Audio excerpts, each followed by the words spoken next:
emerging economies running to meet up with their debt, or else they face that IMF surcharge that could be hammered on them. Well, we'll continue talking about it, and hopefully we will get it right, get it done right in a short time. There's also the issue of mergers and acquisitions, M&A.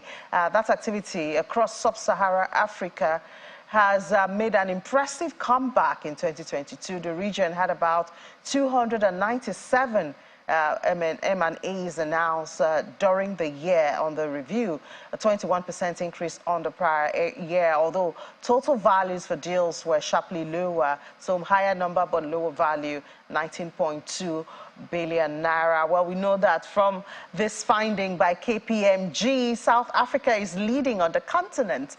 Well, let's find out what they saw to place South Africa ahead of Nigeria and Egypt. And joining us for that is Ijeoma Emezie-Ezigbo, partner and head transaction services with KPMG West Africa. Ijeoma, good morning. Thank you for joining us on the show. Good morning, Indy. Thank you for having me. So tell us what you looked out for and how come South Africa is stopping. What did Nigeria do wrong? So thank you for that question, Indy. I wouldn't say what Nigeria did wrong, to be honest. But when you look at the macroeconomic headwinds, which is not specific to Africa, which is not specific to Nigeria, it's something that has been regional. Nigeria hasn't fared the best when you compare to South Africa. But the dynamics are not so different from South Africa. Nigeria is very close to the South African market. The dynamics are also similar. So the same currency issues, I heard your discussion with Maiwa, the same currency issues, the same FX issues that we're facing in Nigeria is similar to what is going on in South Africa. The economies are also very much similar. So when you look at the sectors of investments, where investments are going in, similar to South Africa, Nigeria has significant investment going into the energy and mining and natural resources, driven by investments in oil and gas and investments in mining sector. So I wouldn't say that Nigeria has done worse than South Africa. I just think that Nigeria has taken a much higher macroeconomic headwinds when it comes to especially the currency fluctuations with the naira devaluation, etc. So I'm hoping that one of the key policy measures that the current president is putting in place would help us get some sort of stability in that FX market. And you think this is also why South Africa is going to overtake? Because IMF has said by next year, South Africa will overtake Nigeria when it comes to the size of the economy. Does this feed into it? Sure, absolutely. So you can see that there's a bit of correlation. There's a high level of correlation, first with macroeconomic activities, with the growth in any economy. And of course, also the level of investment going into any economy with respect to the growth in the economy. So when you have these significant investments going into a particular economy, you're expected to see much more higher growth in that economy than another economy where investment is shrinking. If you see the results of the report, Nigeria has taken a lot of hits with respect to the foreign direct investments coming into the economy. We've seen significant decline. We saw the significant decline post-2021 in this last 2022, the lowest been during the COVID era. So we expect that if South Africa is going to top the investment chart, with Nigeria's second to South Africa, is more likely to also translate in high economic growth.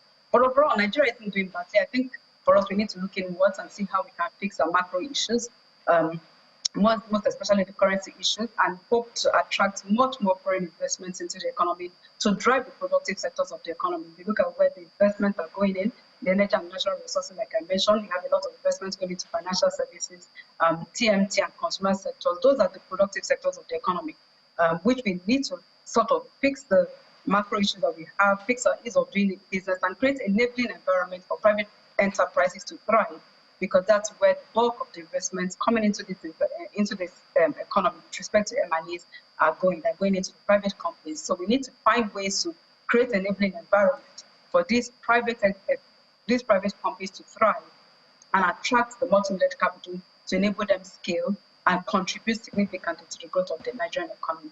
So I guess if the president can meet up with that promised $10 billion to clear the backlog, that will also be an attraction. Sure, that would be a major attraction. However, one of the things that we say, and one of the things that the report has also found out, is that investors in sub-Saharan Africa, especially Nigeria, must have a long-term view. So you shouldn't have a short-term mindset or a short-term view to investments. Because obviously, I mean, this is not the first time that we're finding ourselves in this sort of cyclical macroeconomic issues and cyclical currency fluctuations. This has been the worst, at least for most of us, in our life history. However, we believe that in the long term, these short-term impacts would correct. And one of the things then we say to investors, have a long-term view. Consider the short-term movements in macroeconomic instability, volatility of the naira in your investment. But in the long term, please hold a long-term view so that you can ensure that the investment has a higher risk-adjusted returns over the long term rather than the short term. And I hear you talk a whole lot about enabling environment, even on our sister program, Sunrise. This morning, we're talking about the ease of doing business in Nigeria. I mean, it's a program, payback and all of that. They've been on for a bit. And then recently, during the travels of President Bola Tinubu, at least we had his essay media, Mr. Jerry Ngilali, on the program, promised that the president will personally ensure that, you know, issues around bureaucracy, issues around lack of transparency, especially for foreign companies, even for the local investors. I mean, I guess if these issues are being dealt with and people can, for a certain, you talked about investors looking at investments in the country from a short-term lens, and you don't blame them because there are complaints of policy somersaults, you know, uncertainty in the process.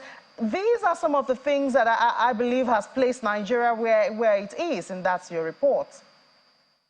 So one of the things that we see, one of the areas that the investors pointed out as a huge impediment to doing deals in Nigeria is around transparency. So information asymmetry, lack of transparency around financial information and other information just that will enable investors carry out the deal evaluation in form of different types of due diligence, whether it's financial or tax or commercial, transparency into the level of compliance of those businesses and really into the state of those businesses. That's one of the huge impediments. We have 40% of the survey participants say that they've attempted a deal in the last 4 years in Nigeria that didn't succeed.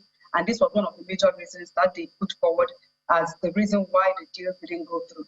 So for us, one of the things that we try to do also as a KPMG, as a professional services from an advisor in this local market, is to try to improve the level of governance in private companies. So not just a transparency at the level of government, but also transparency at the level of the institutions themselves, helping companies institutionalize the businesses, improve the level of governance in the boardrooms, improve the level of financial reporting, the quality of the audit process, etc., to ensure that there is transparency in the information that is available for investors to evaluate the transactions and support the valuations that are put in on the businesses. And we believe that this will continue to drive significant investment if that information asymmetry is bridged and there's increased level of transparency amongst private companies.